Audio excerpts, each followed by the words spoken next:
Welcome once again.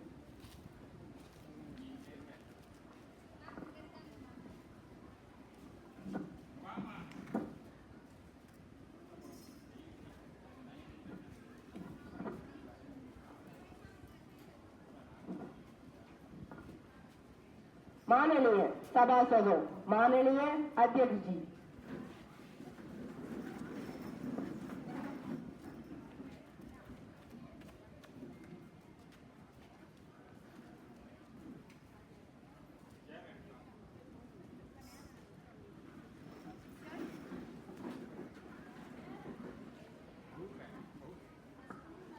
Honorable members, a very good morning to all of you. I welcome you all to the Youth Parliament session and I hope that this session would be very fruitful. We begin today's session with oath or affirmation of our newly elected members.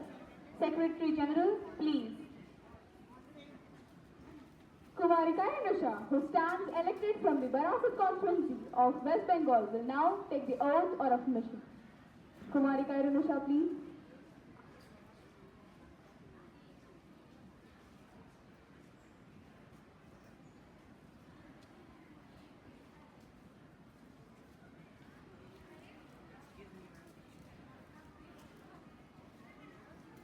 Madam, would you like to take the oath or affirmation?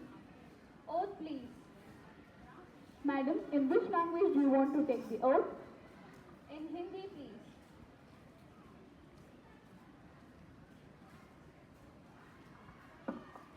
मैं जो युवा संसद की सदस्य निर्वाचित हुई हूँ, ईश्वर की शपथ लेती हूँ और सत्यनिष्ठा से प्रतिज्ञा करती हूँ कि मैं विधि द्वारा स्थापित भारत के संविधान के प्रति श्रद्धा रखूंगी, देश की प्रभुसत्ता और एकता बनाए रखूंगी तथा जिस पद को मैं ग्रहण करने वाली हूँ उसके कर्तव्यों का श्रद्धापूर्वक निर्वहन करूंगी।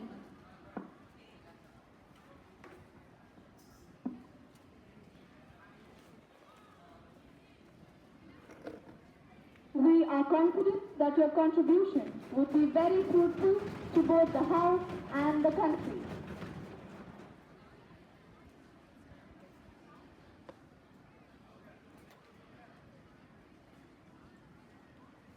Shri Gokul Ram, who stands elected from the Polasi constituency of Tamil Nadu, will now take the oath or affirmation.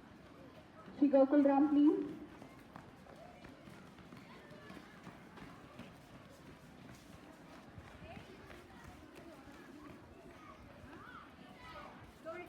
Sir, would you like to take the oath or affirmation? oath please. Sir, in which language do you want to take the oath? In English please.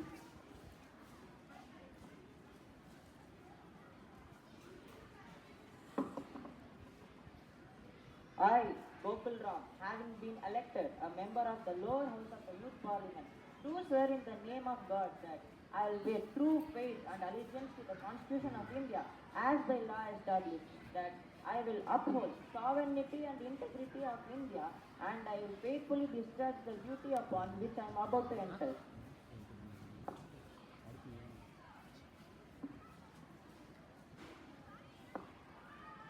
We are delighted to welcome you and we look forward to your contribution to the cause of the country.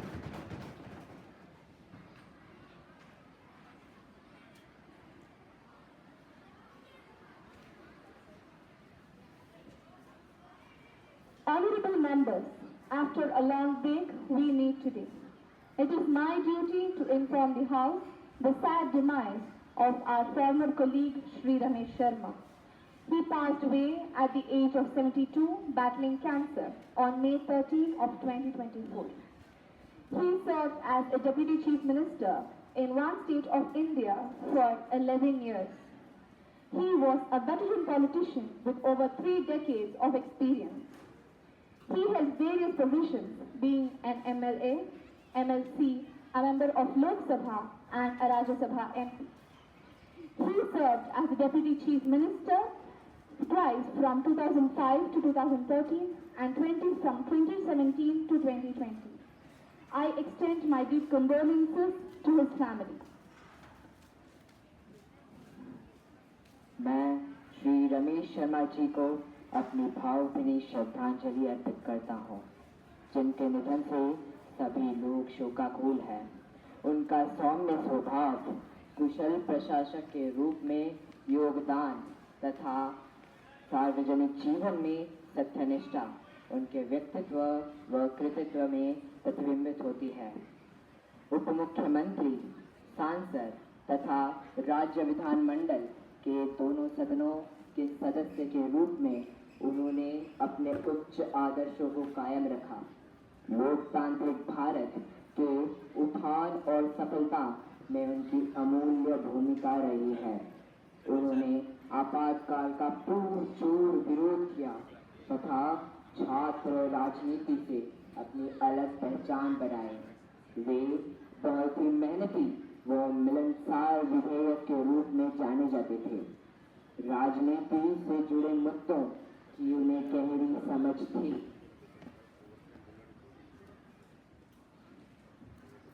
GSTP आंदोलन के नेता में से वह एक थे। उन्होंने प्रशासक के रूप में भी कई सराहनीय कार्य किए। जीएसटी पारित कराने में उनकी सक्रिय भूमिका सदैव याद रखी जाएगी। मैं उनके परिवार के प्रति अपनी गहरी संवेदनाएं व्यक्त करता हूँ। Former Deputy Chief Minister, Mr. Ramesh Sharma's demise has created a void in the politics of India. He was a key figure in the politics of the country. He was known for his political acumen and dedication. He was considered as a key figure. He had a unique distinction for having been a member of all the four houses. He often considered himself as a student of politics, which reflected him in his actions and approach. With the ability to be a great listener and getting well along with all the members who have divergent views, he paved his way for resolution of the outstanding issues for the implementation of GST. His loss is a great loss for the country. I extend my deep condolences to his family. The House may stand in silence for a while to express our deep sorrow.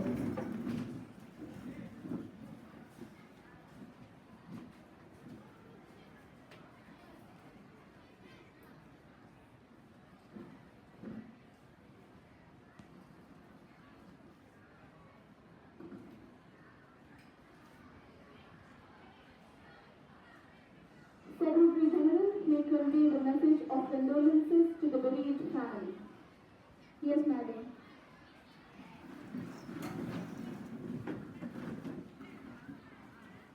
The next item on the list of business is the introduction of new ministers. Prime Minister to introduce new ministers. Madam Speaker, I have the pleasure in introducing to you and through you to the House my colleagues, the new ministers. Kumari Tavashri, the Minister of Defense, and Kumar Srinivasan, the Minister of Social Justice and Empowerment. Now the question hour starts. Question number 101, Kumari Pratyusha.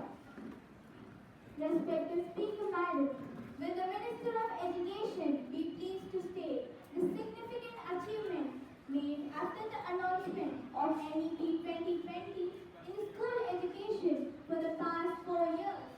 Please enlighten us the strategies and its implementation. Honorable Minister, please. Madam, my government is engaged in implementing NEP 2020 with full dedication and has also been successful. The details of some significant achievements made after the implementation of NEP 2020 for the past 4 years is as follows.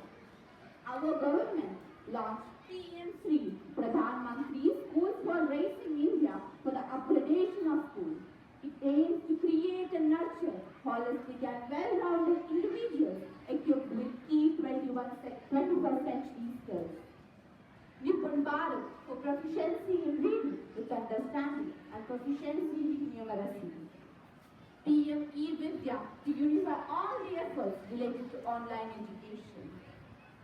Diksha, a mobile app, has been launched as One Nation, One Digital Platform having different e-books and e-content. The National Curriculum Framework for 2023 has been launched for implementation of NEP 2020. NISHTA, National Initiative for School Heads and Teachers Holistic Advancement, is an integrated teacher training program for different stages of school education for teachers, principals, head teachers, and other stakeholders in educational management. Thank you. Supplementary number 1, Kumari Irene. Honorable Speaker, Madam, I want to ask the Minister through you whether the government has fixed any time limit for the completion of the said project and also the details thereof.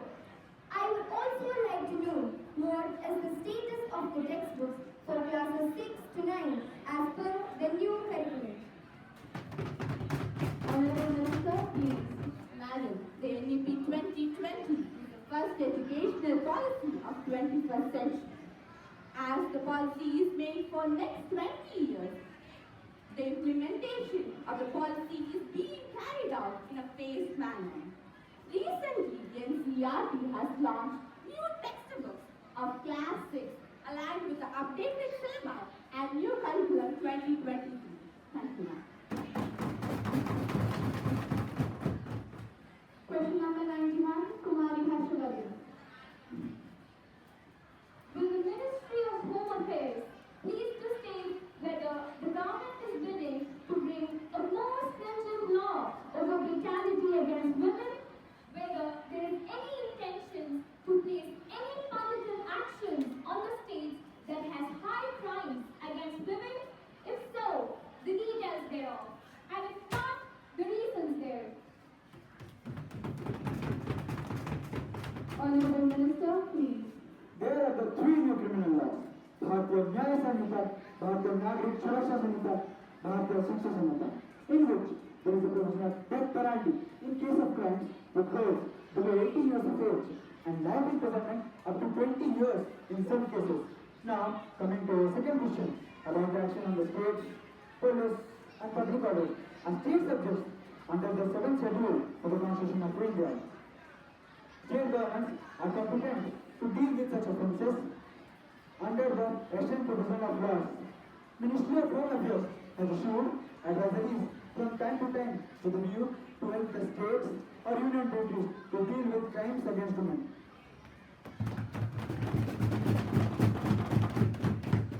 Question number 102, Kumari Anupama. Speaker Madam, whether the Minister of Earth Sciences be pleased to state whether the Minister is aware of the alarming rate of heat waves in the recent years, which is an impact of climate change. If so, the details of the steps taken to reduce the causes of heat waves in the upcoming years. If not, the reasons therefore. Whether any preparedness activities is initiated by the Minister to prevent such casualties. Honorable Minister, please. Yes, Madam. The government is well aware of the issue. Reduction of heat waves, deaths to zero has been the present wish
Honorable Minister, There is no specific fund allocated for the purpose of heat wave related services.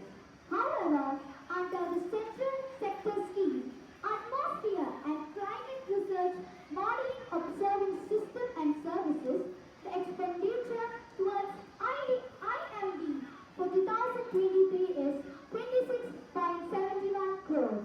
Thank you. Honorable Speaker Madam, the serious teacher privilege has been committed by the leading newspaper of Chennai while commenting on the recommendation of National Assembly on the privatization and commercialization of higher education. The paper has attributed dishonest motive, and I request you to allow me to raise a question on that matter now. Mr. Member, have you given notice earlier? You may give due notice along with a copy of the newspaper clipping and I shall consider it. I have already given a notice of it today at 9 a.m. Madam. It will be examined when it comes to me. I shall consider it and let you know of my decision. Now, papers to be laid. Honorable Minister of Health. Madam, I beg to lay on the table a copy of report regarding the implementation of recommendations contained in the 143rd and 154th on the Standing Committee of Health and Family Welfare on Demand Grants 2023 to 24, Demand number 46 pertaining the Department of Health and Family Welfare, Ministry of Health and Family. Minister of Commerce and Industry. Madam, I beg to lay paper on the table. A copy of the report, Hindi and English version, action taken by the Ministry of Commerce and Industry, Department of Commerce, on the observation or recommendation made by the committee in their 149th report regarding the delay in laying the annual report and audited accounts of the government e-marketplace New Delhi.